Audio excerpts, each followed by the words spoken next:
Hi Danica, it's Maureen from H&P Sales. You know, Danica, we were thinking that it might be a great idea to show you our fast foam. We use foam every day when we're making our trees and when we make all our tabletop arrangements. But it's a product that we can also sell to the consumer because it's exciting and it does the trick. It does a lot of tricks actually. So I thought I'd give you a little demonstration of how it actually works. It starts with two little bottles, 4 ounces each, of resin and a catalyst to make the resin work. And I have a sheet that tells me how many ounces to use on each size of pot. I think once the women start using it, they'll get quite creative. So what I'm going to show you is the very basic, very simple style.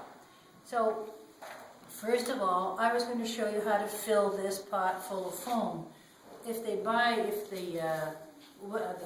lady buys a flower arrangement, she'll know that there's foam in it. But to try and go downtown and get foam and put it in the pot is a major nuisance.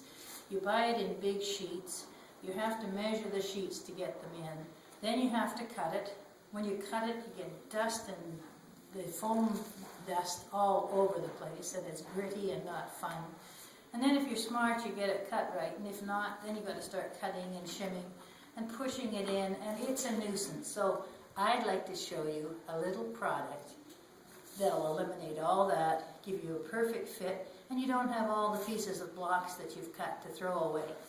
So here's our pot. It's an 8-inch pot, and here's our measuring cup, and here's our foam.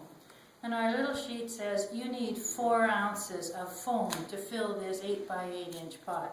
And I guess actually it's closer to 9. Oh, it's 10.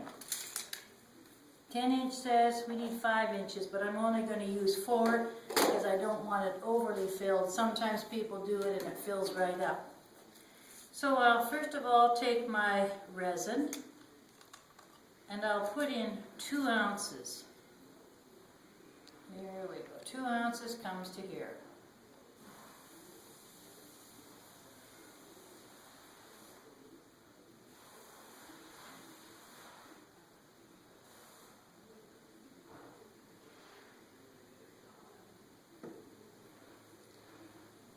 It's about right. Yeah, pretty good. Then we're going to take the catalyst and we're going to put it in. Better check where the 4 ounces is. It's careless of me.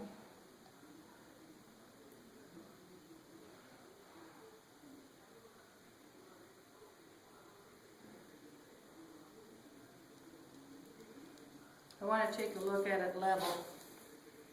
A little tiny bit more. There we go.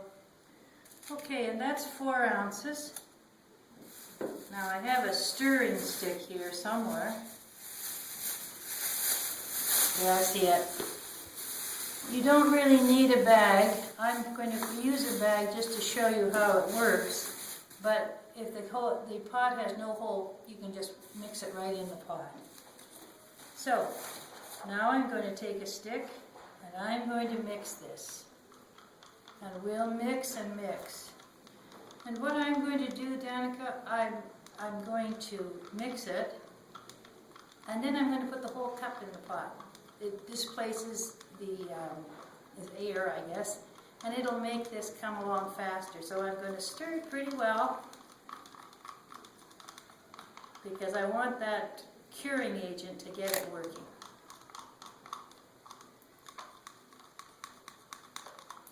Makes me think of making pancakes. I can see it starting to go now. There it comes. So what I'm going to do is I'm going to put it right in the pot. So Lorene, come on up close by and see where that is. I'm going to just put the stirring stick right inside and that takes care of the pollution. Now can you see it coming up? Looks like a fountain. Looks like that chocolate bubbling, doesn't it, when it comes over and you stick your strawberries in it.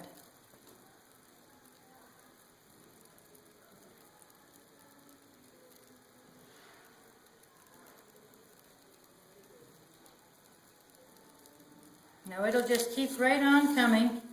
And this is the greatest thing in the world. Now, the more complex the shape of the container is, the more this product is fantastic. Because it's impossible to get those blocks cut so that it takes really fancy shapes. But this takes the shape of whatever holds it. So you can really do some interesting work. Now, I have some peat moss here. A lot of people are going to just leave it like that. But I'm going to sprinkle some moss on the top of it, just so that we get it covered. I can also shape this a little bit. When I put my moss on, I can shape the foam as it comes up. I can push it and shape it and get it into the shape I want. I think these are just crafter's delight. This foam is a little bit warm. The chemical reaction is making it a bit warm. Ah, look at that. Now if I had wanted it flat, I could have just pushed it like this and shaped it into this whatever I wanted. Now it takes, actually it's finished now, but it'll take a little while to cure, just maybe 1 or 2 more minutes, but it won't hurt. We can start working right away on it. And what we do, if this is what the customer wants, what she would do if she did it like that, you can see where that foam has now just taken the total shape of the pot. As I say, she wouldn't use that. If she didn't use the plastic bag, it'll stick to the side of the pot. Good. Good for me.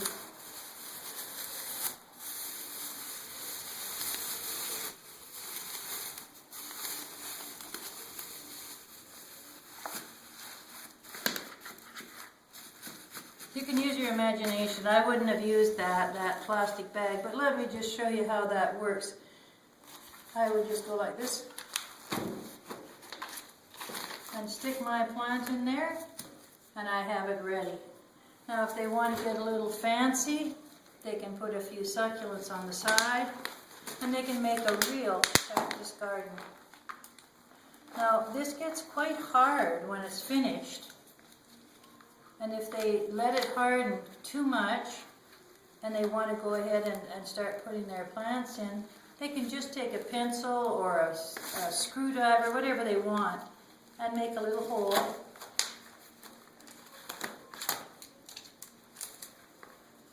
And they can put that whatever width they want or height they want.